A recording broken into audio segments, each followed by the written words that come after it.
Is your Chime Virtual Card suddenly unavailable, leaving you stranded at checkout?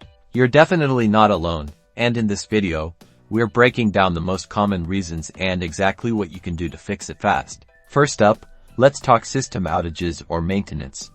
Chime, like all online services, sometimes needs to perform maintenance or experiences unexpected outages. This can temporarily knock out the virtual card feature. Check Chime's social media or website for announcements about any known issues. Next, consider security concerns. If Chime detects suspicious activity on your account, they might temporarily disable your virtual card. As a precaution, this could be due to unusual transactions or login attempts. Account verification issues can also be the culprit.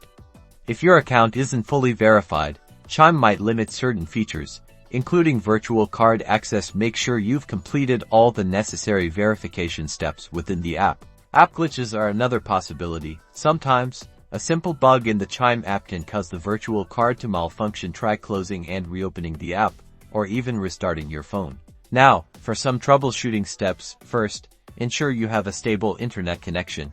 Then check for Chime app updates in the App Store or Google Play Store, as outdated versions can cause problems. If the problem persists, log out of your Chime account and then log back in. This can sometimes resolve temporary glitches. Still no luck? It's time to contact Chime support.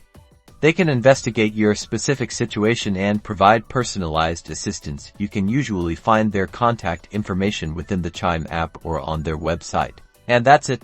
By understanding the possible causes and following these troubleshooting steps, you'll be well equipped to get your Chime virtual card back up and running.